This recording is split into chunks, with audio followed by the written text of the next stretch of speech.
Elden Ring. Ranking every Remembrance boss. No DLC yet. Elden Ring is full of amazing bosses, some great, some not so much.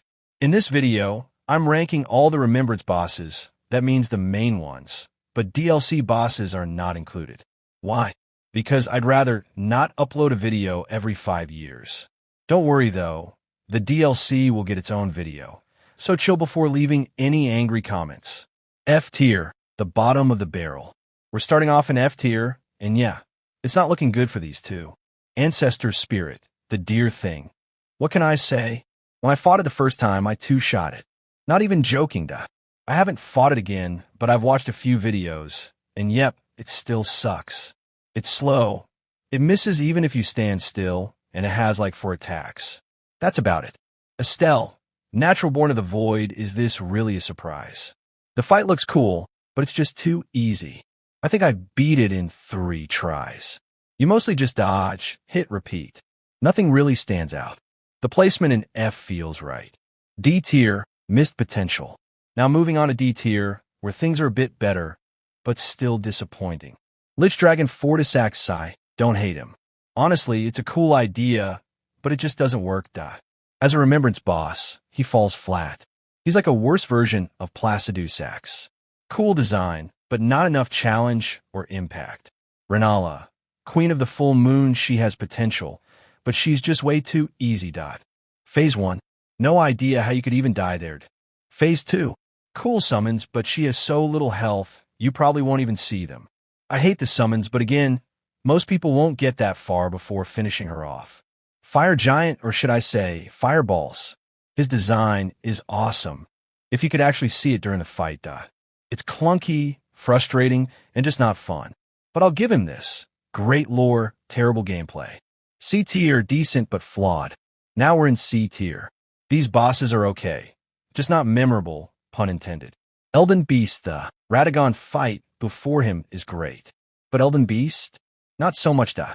If they just made Radagon the final boss and gave him a few more attacks, it would have been perfect, duh. Elden Beast just keeps swimming away. Stop. Running. Rykard, Lord of Blasphemy, I could rank him higher just for the amazing voice acting. But gameplay-wise, meh. It's a cool concept. You snipe him with a special sword, but after a few tries, it gets boring. Not a bad fight, just not very exciting. Godric the Grafted, I actually love this fight. It's really well designed and fun. The only downside is that it's in the early game, which holds it back, duh. His attacks are easy to read, but still satisfying to dodge. Even after all this time, I enjoy coming back to beat him, duh. Also, bonus points for funny lore. Margit didn't even trust him. B tier, getting good. Here's where things start getting really good. Margit/Morgatu, fight him 3 times, but only 2 are real fights. The first time you meet Margit, you walk in like, let's go. And then, you get destroyed, duh. And after you die, he hits you with the Fortnite dance, duh. A lot of players leave and come back later, but not me. I just kept trying until I won, duh. Then you get to Godric and think, wow, that was easier. When you fight Morgott later, that's where the game peaks. His attacks feel perfect to dodge. The whole fight is intense and smooth, duh. So why is he only B tier? Because while he's great, he's not perfect. He's what a good boss should be, but not more than that. Mog. Lord of Bloodmog is here for a reason I don't hear many people talk about. He has so many creative ways to dodge his attacks. Other bosses rely on jumping or rolling, but Mog forces you to think, dot.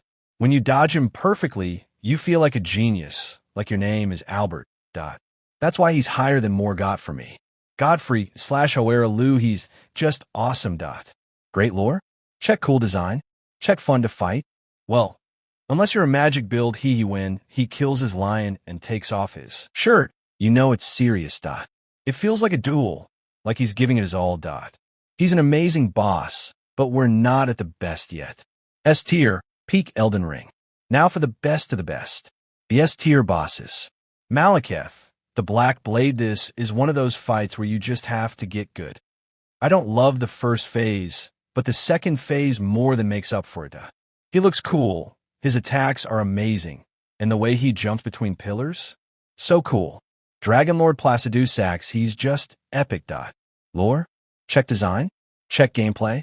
Check the end of the fight is amazing. He disappears, your heart's pounding, and you're struggling to land that last hit as he keeps pulling out new moves. It's intense and unforgettable. Male Nia, Blade of Miquella. Let's do the checklist. Lore? Check looks. Check gameplay. Check nah. Moving on. Before the DLC, she was many players' #1 boss, and I totally get it. The fight feels personal, like a 1v1 duel, not just smacking a giant's ankles. She pushes you to the edge, but something keeps you coming back. And when you think you've won, yeah, you haven't. The build-up, the arena, the challenge, it's all perfect. My favorite boss. Before we begin, allow me to paint you the full picture.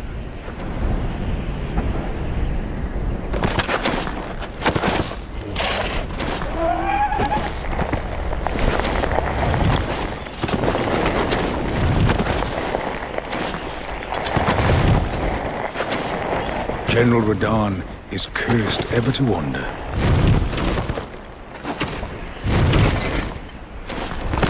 Eaten from the inside by Melania's scarlet rot, his wits are long gone.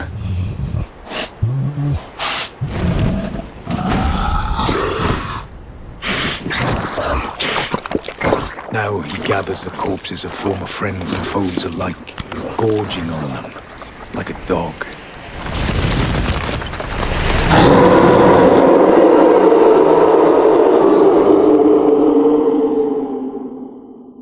Howling at the sky. No DLC Starscourge Radon. This one's easy. Radon is my favorite. Before you even fight him, there's a sense of hype and fear. You gather your allies while he's sniping you from across the map. Then, out of nowhere, it starts raining arrows. And once you close the distance, the real fight begins. He fights with these huge swords, moves like a beast, and just when you think it's over, BOM, he flies into the sky and crashes down like a meteor. When you beat him, you unlock a new area, new story content, and amazing character moments. Thanks for watching. This isn't the usual kind of content I make, but I had a lot of fun making it. Sorry for not uploading much lately. If you're still here, leave a comment. I love reading them. But even if you don't, just watching is already more than enough. Cookie out.